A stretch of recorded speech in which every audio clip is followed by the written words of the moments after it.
अस्सलामुअलैकुम दोस्तों, दूसरे टेस्ट मैच का तीसरा दिन और यहाँ पर कटप्पा साजिद खान यहाँ पर हिल गए हैं। जी हाँ नाजरीन, आपको बताते चलें कि यहाँ पर वेस्ट इंडीज टीम का वो हाल कर दिया है जो शायद उन्होंने कभी ख्वाब में भी नहीं सोचा होगा। जी हाँ दोस्तों, विकेटें तो विकेटें उन्होंने तो ड्रॉ कर रखा। जो उनके सामने एग्रेशन दिखाया, इस तरह अगर एग्रेशन कोई फास्ट बॉलर भी शायद ना दिखाए बाउंस मारने के बाद। जी हाँ दोस्तों, साजिद खान कटप्पा ने यहाँ पर वेस्ट इंडीज की आधी से ज्यादा टीम को घर भेज दिया है। बताते चले कि यहाँ पर खुद भागने पर मजबूर हो गए हैं वेस्ट इंडीज के बल्लेबाज। आप लोगों को दिखाते हैं कि यहाँ पर साजिद खान कटप्पा के आखिरी लम्हात में जो बॉलिंग हुई है, जो उन्होंने खतरनाक यहाँ पर जाल बिछाकर आखिरी बॉल के ऊपर विकेट निकाली है। आखिरी सेशन के अंदर जो स्पेल उन्होंने डाला है वो आप लोगों के साथ शेयर करते हैं। और इसके साथ दोस्तों यहाँ पर अब्दुल्ला शफीक ने साबित कर दिया है कि उसे किताबी प्लेयर क्यों कहा जाता है। जी हाँ दोस्तों, उसके पीछे जो वजह है वो भी आप लोगों के सामने लाकर रखते हैं। क्या ज़बरदस्त उन्होंने नॉट आउट इनिंग्स खेली है, 160 रन्स बनाए अब्दुल्ला शफीक ने। और सबसे बड़ी बात दोस्तों ये रही कि नॉट आउट क्रीज पर मौजूद रहे। एक एंड से विकेटें गिरती चली गई और अब्दुल्ला शफीक एक एंड से डटे रहे। पाकिस्तान के लिए सीसा पिलाई दीवार साबित हुए और 160 रन्स बनाकर नॉट आउट हुए। वेस्ट इंडीज का कोई भी बॉलर अब्दुल्ला शफीक को आउट करने में कामयाब ना हो सका। पाकिस्तानी टीम के सारे बल्लेबाज आउट हो गए, लेकिन अगर कोई आउट नहीं हुआ तो वो कौन था? जी हाँ, वो सिर्फ और सिर्फ अब्दुल्ला शफीक थे। दोस्तों खड़ा रहा, डटा रहा, लड़ता रहा। अगर किसी ने यहाँ पर हौसला, हिम्मत और ख़राब पिच के अंदर भी अपनी तरफ से भरपूर कोशिश की तो वो कौन था? जी हाँ, वो अब्दुल्ला शफीक ही था। आइए जानते हैं। बहुत ही ज़्यादा ज़बरदस्त मैच हुआ। यहाँ पर तीसरा दिन जो खेल खेला गया, पहले पाकिस्तानी बल्लेबाज यानी अब्दुल्ला शफीक छा रहे, उसके बाद उस्मान अली और यहाँ पर साजिद खान। रही कहीं कसर दोनों दोस्तों इन दोनों बॉलर्स ने निकाल दी और साजिद खान ने बता दिया कि वो क्या कहता है। यानी बॉलिंग होने से पहले, मैच शुरू होने से पहले उन्होंने कहा था कि मैं तो सिर्फ इस इंतज़ार में हूँ कि कब मुझे यहाँ पर मैदान में उतारा जाए और कब मैं सामने वाली टीम की धज्जियाँ बखेर कर रख दूँ। और ये दोस्तों साफ बात भी साबित हुई। जी हाँ, उन्होंने साबित कर दिया कि साजिद खान कभी भी झूठ नहीं बोलते। पहले बैटिंग से भी उन्होंने अच्छी खासी बैटिंग की, यानी रन्स बनाए। उसके बाद बॉलिंग से तो भाईजान उन्होंने वो कर दिया जो कोई और ना कर सका। आइए दोस्तों, मुकम्मल खेल आप लोगों के साथ शेयर करते हैं, लेकिन इससे पहले दोस्तों वीडियो को लाइक, साजिद खान और अब्दुल्ला शफीक के लिए लाइक जरूर बनता है, क्योंकि अब्दुल्ला ने वाकई काबिल कदर बैटिंग की है, उसका कोई सानी नहीं। क्या ज़बरदस्त क्लासिकल इनिंग्स खेली गई। तो दोस्तों आइए वीडियो का अब बाकायदा आगाज करते हैं। पाकिस्तान की टीम दोबारा बैटिंग मैदान में करने आई तो सबकी नजरें अब्दुल्ला शफीक और बाबर आजम पर थी। बाबर आजम आज जिस दोस्तों अंदाज में बैटिंग कर रहे थे, वाकई ऐसा लग रहा था कि वो आराम से अपनी सेंचुरी मुकम्मल करने जा रहे हैं।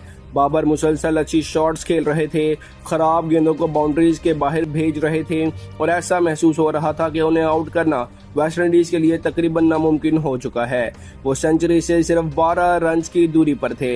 लेकिन दोस्तों फिर वो वाकया हो गया जिसने पूरी पाकिस्तानी टीम और शायकीन को हैरान और परेशान कर दिया। बाबर आजम इंतहाई मामूली फर्क से रन आउट हो गए। डायरेक्ट हिट लग गई, आम सी बॉल थी और बाबर आजम रन आउट हो गए। 88 रन्स बनाकर वापस पवेलियन चले गए। दोस्तों इससे ज़्यादा बदकिस्मती शायद ही किसी बैटर की हो सकती है, क्योंकि बाबर जिस फॉर्म में थे उनकी सेंचुरी तकरीबन यकीनी नज़र आ रही थी।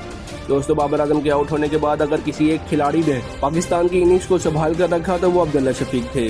बाबर के आउट होने के बाद अब्दुल्ला शफीक को किसी मुस्तकिल साथी का साथ नहीं मिला, लेकिन उन्होंने हिम्मत नहीं हारी।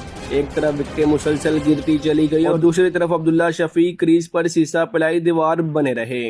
उन्होंने इंतहाई शानदार अंदाज में 160 रन के नाकाबिले शिकस्त इनिंग्स खेली। उनकी इनिंग्स में 15 चौके और 3 छक्के शामिल थे। अगर बाबर आजम के साथ वो शराकत मजीद आगे बढ़ जाती तो बाबर रन आउट ना होते तो अब्दुल्ला शफीक के लिए डबल सेंचुरी भी मुकम्मल मुमकिन था।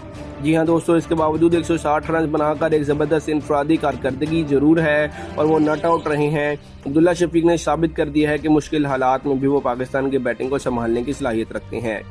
अब्दुल्ला शफीक को दोस्तों जब दूसरे एंड से मदद की ज़रूरत थी तो आगा मैदान में आए, लेकिन यहाँ पर उनकी बैटिंग ज़्यादा देर ना चल सकी। आगा ने सिर्फ 4 गेंदों का सामना किया और बगैर कोई रन बनाए आउट हो गए। शर्म आनी चाहिए इन लोगों को जिन्होंने पाकिस्तान के अंदर प्रैक्टिस सेशन ज्वाइन किए।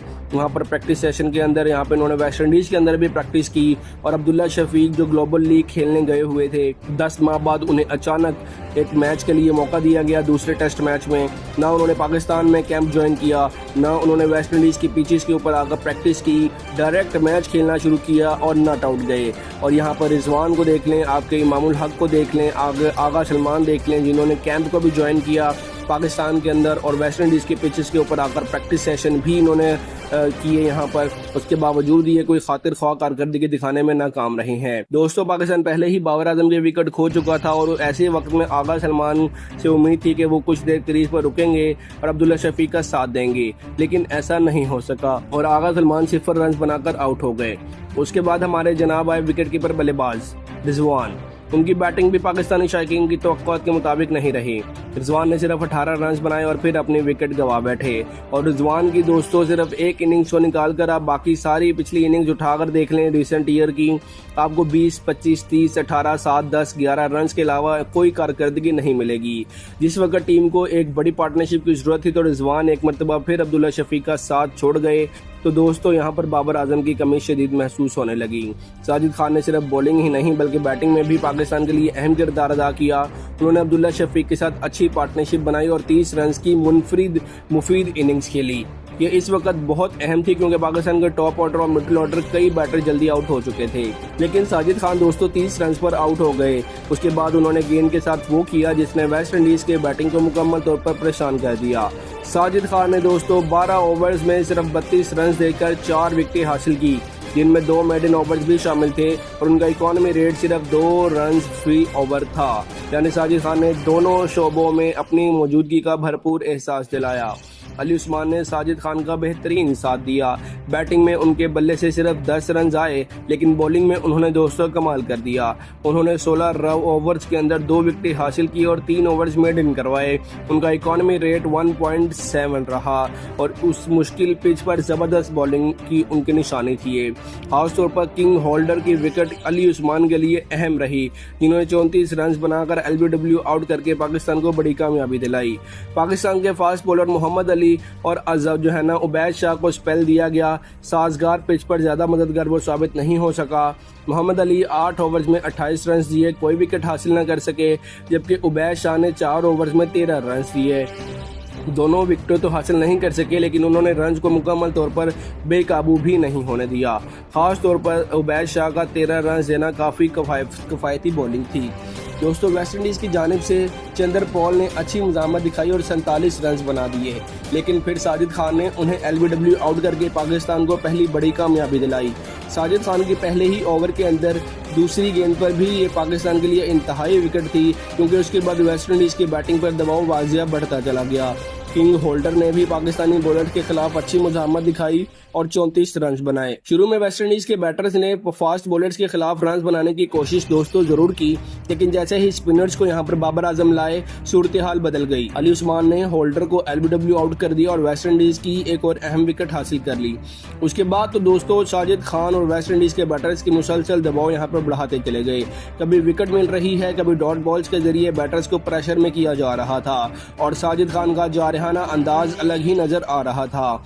उन्होंने एक के बाद एक विकेट हासिल की। मजमूई तौर पर 4 विकेटें लगातार यहाँ पर हासिल करके वेस्ट इंडीज़ की ताबूत के अंदर आखिरी कील ठोकने के मुतरादिफ उन्होंने काम किया। वेस्ट इंडीज़ की सूरत हाल इस वक्त इंतहाई ख़राब हो चुकी है। होल्डर, चंद्रपोल, जंगू, कप्तान चेज, शाय होप और सेंस स्मिथ 6 बैटर्स पवेलियन वापस जा चुके हैं और पूरी टीम सिर्फ 103 रन पर 6 विकेटें गंवा चुकी है। दोस्तों इसका मतलब ये है कि वेस्ट इंडीज़ को काफ़ी यहाँ पर फिलहाल काफ़ी हद तक काबू कर दिया जा चुका है और 60 रन की उनकी बर्तरी है। बाकी 4 विकेटों से भी अगर कुछ रन आ जाते हैं तो ज़्यादा से ज़्यादा 30 या 40 रन का इजाफा मुतवक्का नज़र आ रहा है, क्योंकि पिच मुसलसल मुश्किल होती जा रही है। तो दोस्तों पाकिस्तान ने पहली इनिंग्स में अब्दुल्ला शफीक की शानदार 160 रन और बाबर आजम की 88 रन की बदौलत 387 रन बनाए, जबकि अब बॉलर्स ने वेस्टइंडीज को 103 रन पर 6 विकेटों तक पहुंचा दिया है। साजिद खान और उस्मान अली ने स्पेल्स के जरिए मैच गिरफ्त बना ली है और अगर अब पाकिस्तान बाकी विकेट भी जल्दी हासिल कर लेता है और फिर अब्दुल्ला बैटिंग में ज़बरदस्त बैटिंग करते हैं तो पाकिस्तान को इस कामयाबी से कोई नहीं रोक सकता। दोस्तों इस मैच के हवाले से अपनी कीमती राय का इजहार कमेंट सेक्शन में कीजिएगा। मिलते हैं अगली वीडियो में, तब तक के लिए अल्लाह हाफिज़।